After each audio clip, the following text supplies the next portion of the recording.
Have you ever played the Division survival mode? No? What's the matter with you? Dude, the Division survival mode is amazing! I've been playing it for like 10 years since it came out back in 2016. And since it's been announced that the Division 2 is getting a survival mode later this year, I thought, what better time to talk about the OG Division survival mode. Dude, look at the graphics of this So here is why the Division survival mode is so awesome and you should play it.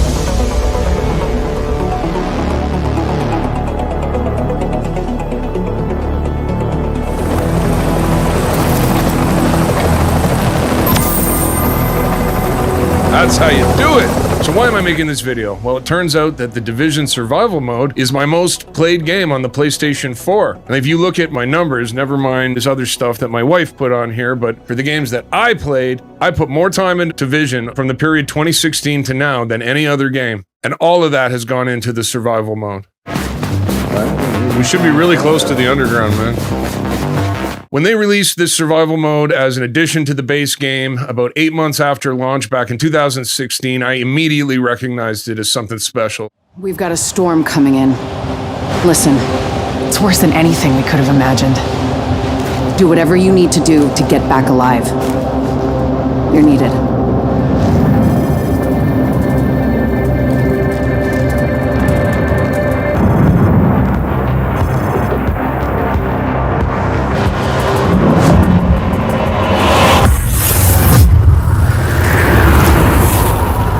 And I was immediately addicted. I mean, I love the base game too. The Division is probably, like I said, it's my most played game. I loved it a lot. I played the hell out of it. But the survival mode, the DLC that's in it, man, that is something special. And I think it deserves calling out. And I think it needs to be recognized and shouted out. And I want to promote this. I want people to experience this before it's gone. I'm excited that they're releasing a new one for the Division 2.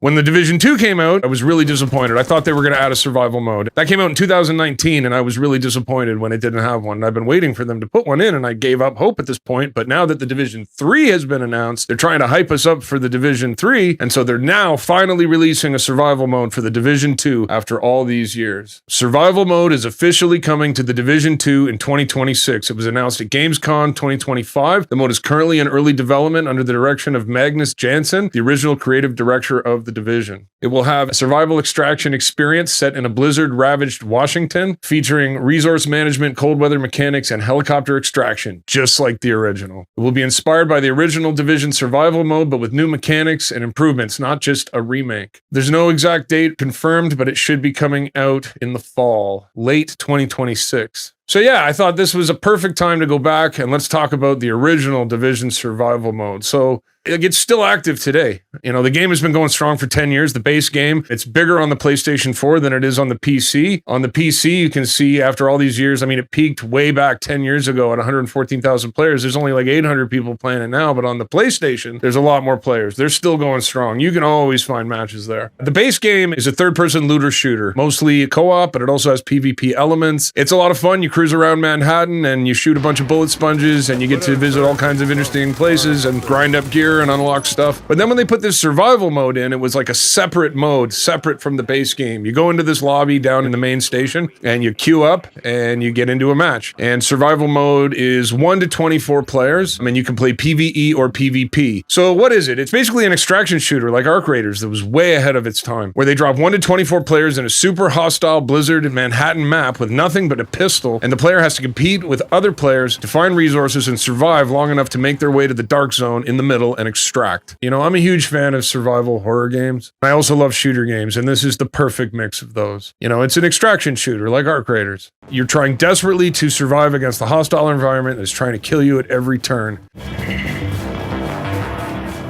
Nice, easy mark. I think we got company. You're not gonna scare me.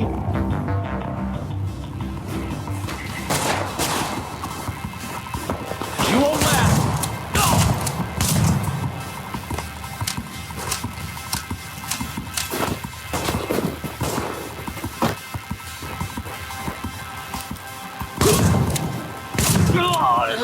So yeah, this is the Division survival map. So basically what happens is you drop onto this map into one of the hideouts on the outside of the map. All these yellow marks are hideouts. And you drop in with nothing but a pistol and no clothing. And you have to stay warm against the freezing blizzard environment that's outside. And the whole goal of the mode is that you need to make your way through Manhattan into the dark zone in the middle and then find an extraction zone and extract. But on your way there, you are going to face such a hostile environment.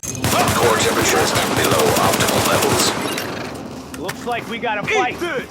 The cold alone is enough to kill you in the early part of the game until you get enough clothes to be able to walk around in the outer world for any period of time without immediately freezing to death. Until then, you're going fire to fire, trying to find barrels and light them on fire, and you're going from indoor environment to indoor environment trying to survive. And if you get caught out in the middle of nowhere, freezing to death, that could be your end. Body temperature is now critically We're in below trouble. normal. Yeah, Shit. I'm gonna die. Yeah, I know. Hurry up. Oh, there's a guy here. I just ran past him. I just ran right past him because we need heat.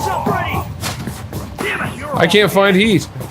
So that alone can end you in this mode. But then, as you try to make your way to the dark zone, you run into roving mobs of enemies. Enemies of all different types, different levels of difficulty, and they can wipe you out fast, and they start you with nothing but a pistol and no armor. So you gotta go around looting and scavenging, and you're in against other players competing for the same resources. If you play PvE mode, then the other player can't shoot you, but they're in there trying to get to the resources before you do. And you show up and everything's gone. Yep, it's okay. Now you can't level up and make your way into the end zone. If you play PvP, then they could just shoot you and take your stuff. So everybody is like, it's a mad fight for survival, trying to get all the equipment you need so you can get into the dark zone and get out. We play PvE mode because it's just too stressful having other agents come after you. So PvP mode is too stressful with having other agents come after you. But PvE mode, it's much more relaxing. It's more of a race against other players to get to the loot and get inside the end zone faster than anybody else. And of course, if another player dies on the battlefield, it announces it to everybody else so that you can then go onto the map and go find them and loot their body.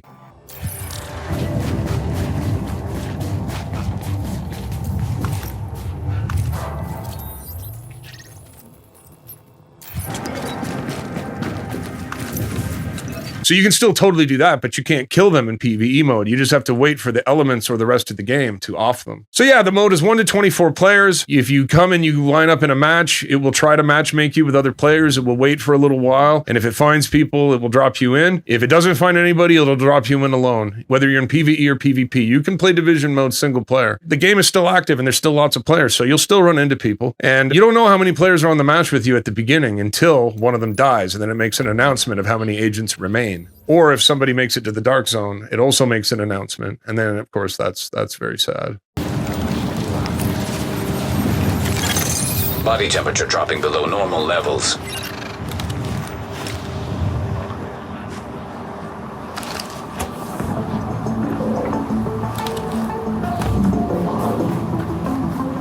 So the hook of this game, why is this game so awesome? Well, it's the trying to stay alive part, right? I love the mechanic of freezing to death and having to find clothing to stay warm, right? When you first come out of your hideout at the beginning and you start making your way in, you can only be out in the outer world for like, I don't know, 20 seconds, 30 seconds before you freeze to death. So you're watching your cold meter in the corner go down really fast as you move in and try to find your next safe spot to recover. But as you go, you're trying to find clothing and trying to find armor and trying to find a weapon. Once you find enough clothing and your outfit becomes more immune to the cold, then you last a lot longer as the match progresses. So as you get into the later game, as you've got all the clothing on, you don't have to worry about the outside anymore, and you can cruise around in the outworld for as long as you want. But at the beginning, it's a real problem. And I love that mechanic. It's awesome. But then on top of that, you got to get a gun and you got to get armor. So like you really have to go in and start hunting for stuff. This game has a tiered loot system, just like so many, looter shooters like Destiny and the rest. It's got green gear as the lowest, then it goes blue, then purple, then gold. And like you can't really start dealing with hostiles until you get a gun. You start with nothing but your pistol. So besides clothing, your first order of business is you need to get a gun because you're going to run into a lot of hostiles.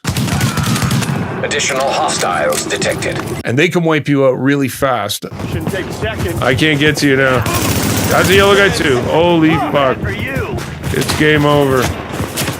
If I can dodge bullets, No, that's it. We're done. The enemies in this game are tiered. There's red enemies, purple enemies, and gold enemies. Red enemies are the lowest. You can take on a group of red enemies with just a pistol, but you need a weapon to take on a purple, and you need a gold gun to take on a gold guy. And the hunter at the end that you have to face before you extract is the hardest enemy in the game, and you better have a gold gun to face him if you plan to extract and get out of this. Now, just like the base game, it is a cover shooter, and you absolutely have to be in cover when you face enemies or you're going to get mowed down super fast. Even when you're in cover, in order to aim, you have to pop out and expose yourself, and they can knock down your health bar real fast. So oftentimes you have to resort to blind firing.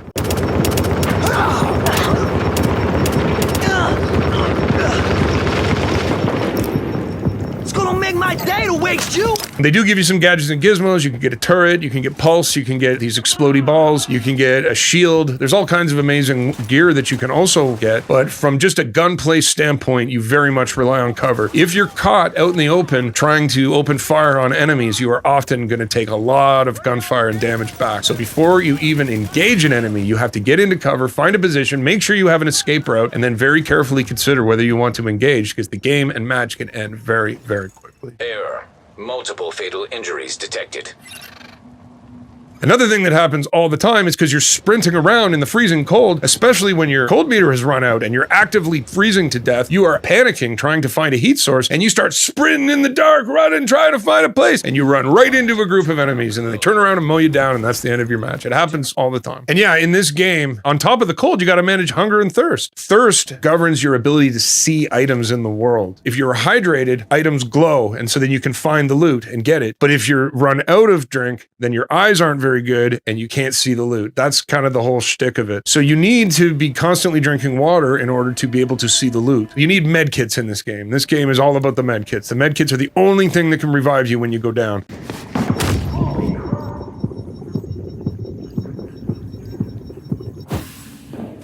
If you go down, you're not unconscious yet. You can revive yourself if you have a med kit and then get up and run to safety. But if you don't and you wait around, they can run up and shoot you unconscious. And then it doesn't matter if you have a med kit, you're dead anyway.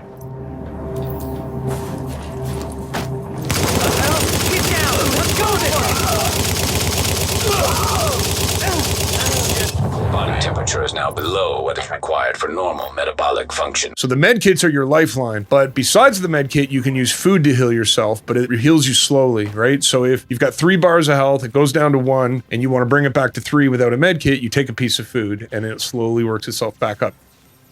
So you're trying to find food, you're trying to find water, you're trying to find clothing. So you got all these factors working against you, and then you're trying to find loot and go against all these enemies to make it into the dark zone and survive. It is amazing. It is so much fun trying to manage all of those different variables at the same time. And when you do overcome them and you become a badass, it becomes strong. It's so amazing. It's so much fun. It's very addictive. The PvE mode or the PvP mode, you can go in with 3 other players. You can go in with a squad, or you can go in as a duo, or you can go in as a single. I usually play solo, but I've been playing with my buddy Russ lately. Playing doubles is a lot of fun, although you have to share the loot and go back and forth, but you have twice the firepower whenever you're up against another enemy, so that's awesome. I don't want to stand there with no cover. It's got to be cover. You're gonna get smoked. Get out of the way. Oh no!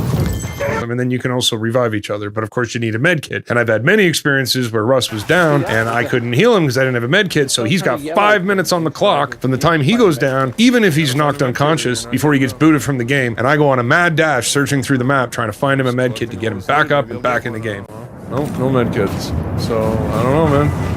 I gotta go run around and find stuff until I find one. So yeah, your med kits are everything. So yeah, this game, I like how hard it is, and I like the grinding, I like the leveling up loot. Like, it's unlocking and leveling up and getting new gear and getting stronger. That is what makes a game super addictive to me. I mean, obviously the moment-to-moment gameplay has to be amazing, the graphics have to be amazing, just like I said in the last video, but in this game in particular, starting off with almost nothing, having to face the elements, compete with other players to find resources, come up against hard-as-nail enemies, and fight your way to get into the dark zone, it is so addictive when you finally learn how to navigate that challenge and figure out how to navigate the map and where to find the loot, and you start getting strong, and enemies and things that were killing you so hard in the beginning now become your bitch.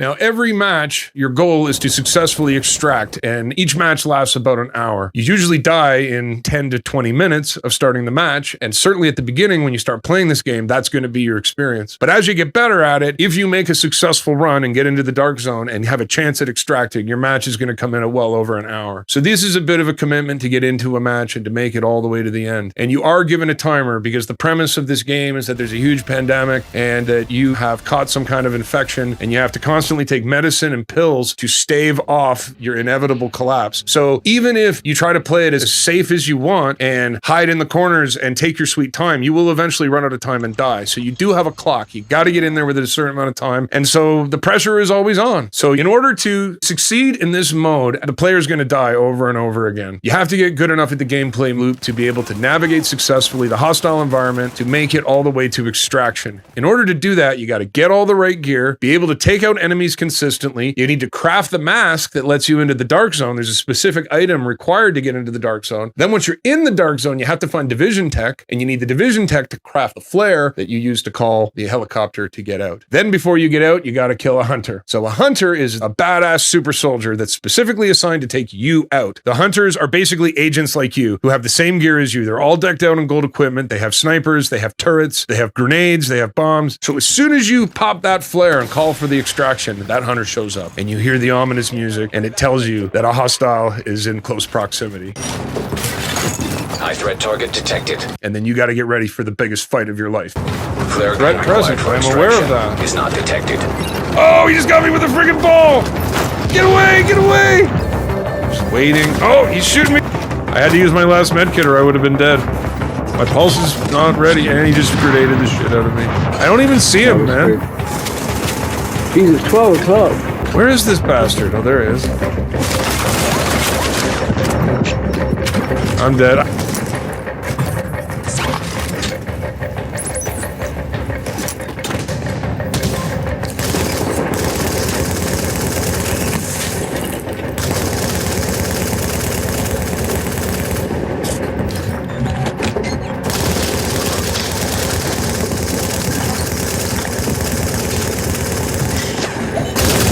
Shit, what is happening right now? I'm taking out a freaking agent in real time. A hunter, I just killed a hunter. Look it. Oh, there's a guy right there.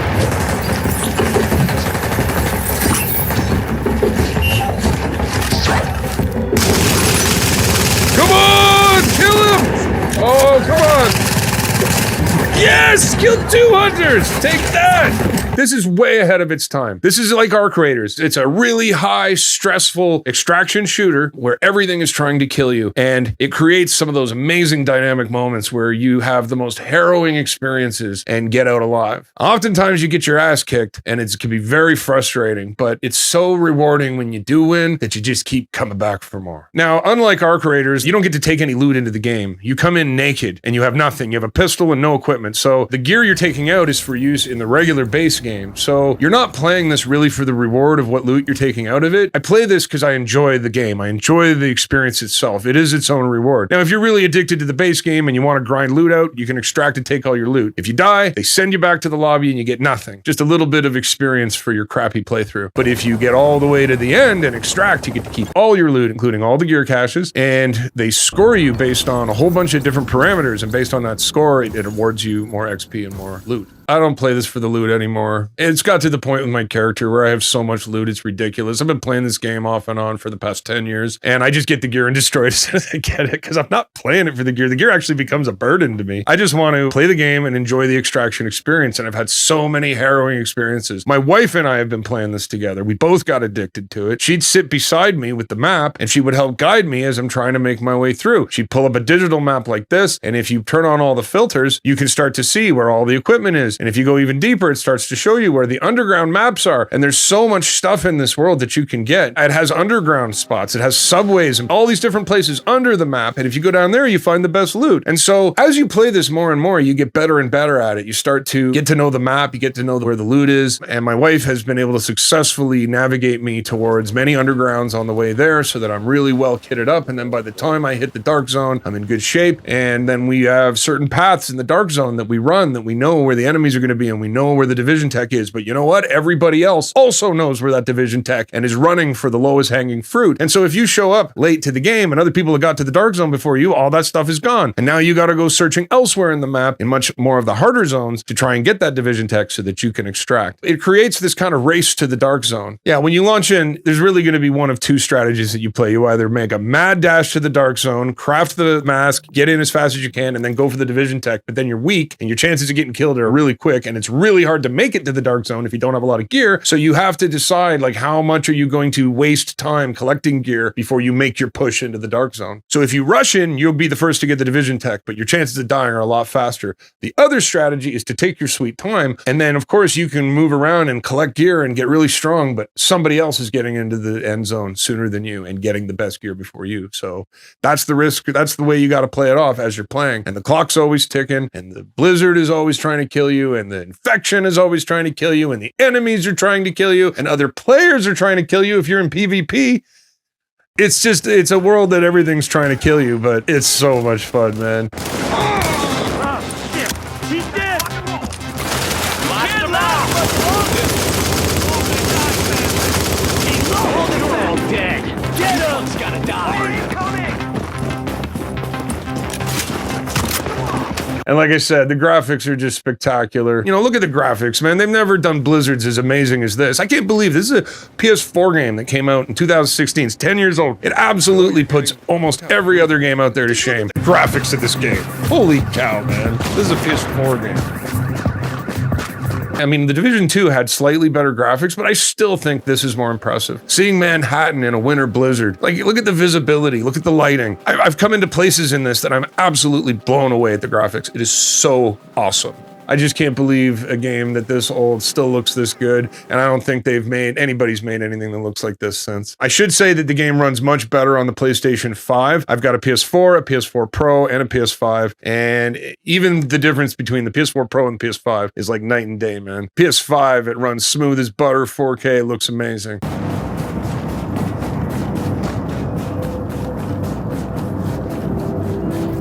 Another great thing about this game is this is an amazing social game where you meet a lot of people. At least the base game. I don't know if survivor mode is good for meeting people, but the base game sure is. And this is where I met my buddy Russ, who's now my best friend, has been my gamer buddy for 10 years that I talked about in the last video. We met back in 2016 playing this game, joined squad, hit it off, started gaming together, and the next thing you know, we're buddies. This is one of those rare games that is really easy to make friends online. Another good one I recommend is DayZ. I think Arc Raid is probably good for that too. Certain games are really social, and this is definitely one of them. Yeah, I don't think there's ever been anything else like this. I'm really looking forward to them putting it out in the Division 2. I know recently, actually, Battlefield 6, of all people, actually had a recent winter event that borrowed quite a lot from this, and it reminded me of the Division survival mode. They put out a winter mode where you freeze when you're on the outside and you can't heal unless you get to a barrel. This is very similar. It was reminding me so much of this mode. I like that mode. I thought it was a lot of fun. I like them keep adding new interesting things like that. But yeah, man, that totally reminded me of this. This is the OG of trying to survive the cold, and man, I just can't believe more people don't know about this game and play it. This game's amazing, man. So yeah, now let me talk about some of the amazing experiences I've had in this, man. I've got so many stories. Like, I feel sad that I wasn't recording all those matches over all those years because I didn't expect that I would be doing YouTube later in life. I wish I had. I have had so many harrowing moments in that game. I've had many soul-crushing and frustrating experiences too, right? Where you get killed so quickly and so unfairly. And this happens especially at the beginning when you start playing this. It kicks your ass over and over again. And you just have to get up and keep coming back.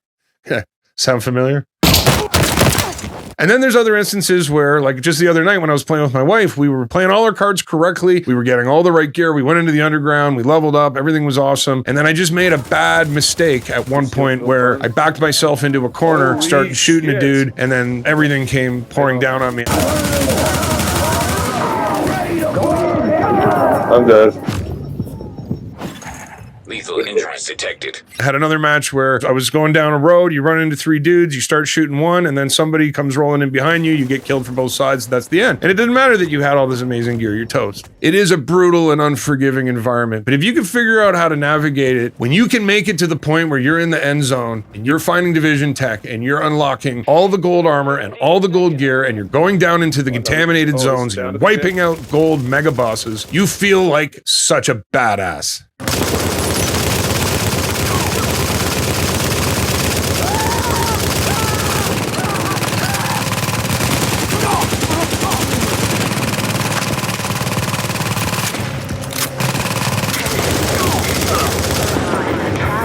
But it is difficult, and it is a stressful experience trying to get to that level of power in the end game. So yeah, I mean, we print out this map, and she'll sit beside me, or she'll have her phone and go through the interactive map, and she'll guide me as we play this. And it is just so much fun. I have not been able to get enough of it. I've poured more hours into this than any other game on the PlayStation 4, and I just thought now is the time to talk about it, especially since The Division 2 is getting a survival mode, which I'm so excited about, and then they're, of course, pushing that to build up hype for The Division 3. So here's The Division 3. The director says it will have as big of an impact as The Division 1, Ubisoft dev says. At the new Game Plus Showcase 2026, The Division 3 is in production, right? That's not a secret. It's been announced. It's shaping up into a monster. I can't really say anything more than that. We are working extremely hard on something that I think will be as big of an impact as The Division 1 was. So, The Division 1 really, it actually sent Ubisoft's stock to record highs at the time. It was such a success. And now, of course, they've fallen off and they've gone the way of the woke and pushed too much DEI and all this other horrible programming into the gaming that nobody wants to play their games anymore, right? Like, who wants to play an Assassin's Creed game in Japan as a gay black assassin? Come on, man. So yeah, this was Ubisoft at their highest. This was them at their heights, right? The Division, the first Division. And it's sad that they've fallen off. I'm glad to see they're coming back to it. After their stock price died, surely they're going to try and do right by players and try to put this game back on the map. It's a huge IP, and they definitely should continue working on it. So what perfect time to bring this up and talk about it. I knew when I started a game channel that I needed to make a video about this mode, since I am so in love with it and still continue to enjoy playing it to this day. I know when the Division survival mode came out, it was a free DLC, and the response was overwhelmingly positive at launch, and it has been hailed as the game's best mode. That's why I was so surprised that they didn't put it in the second one. And I know a lot of people have been reliably coming back to play this over the last 10 years. And when the new one launches for Division 2 later this year, I'm going to be all over it, and I definitely will be making videos about it. The other thing I wanted to say is this mode is not immediately available when you buy the base game. This is an end game mode. You have to grind the base game up to level 30. That's probably 10 to 20 hours of gameplay. It's not that hard to do. It's a lot of fun if you do it with a bunch of buddies, but I wanted to mention it since you can't just run and jump in. They don't give you a level 30 character to start it with. So you don't have access to this mode immediately upon purchasing the game. And the game is $40 right now on both Steam and on the PlayStation. Both the Division 1 and the Division 2 are going for 40 Canadian. I don't know, whatever that works out to in the US. But the games go on sale all the time, and you can get a copy of this game for as little as $6. Like, if you go here to the price charts and you look at the price history, you can see it's gone for as low as 85% off, $5.99. And I even bought a second copy on the PC when it did, because I wanted to play survival mode with the mouse and keyboard. But I would recommend the PlayStation version, the PlayStation 5 version, unless you want to play mouse and keyboard. The PlayStation will definitely have a more active player base. Anyway, that's about all I got for you today. I just thought, man, I really wanted to show everybody this amazing Division survival mode. I play it all the time. I've been live streaming it on my channel, playing with my buddy Russ, and I've been trying to get back into it to get ready for the next one that's coming later this year for the Division 2. He got Alex! So anyway, if you like the content, please like and subscribe. I really appreciate all the support I got from the last video. I'm going to continue to put out amazing content. If you've never played the Division survival mode, I really highly recommend it. Thanks so much. Bye for now.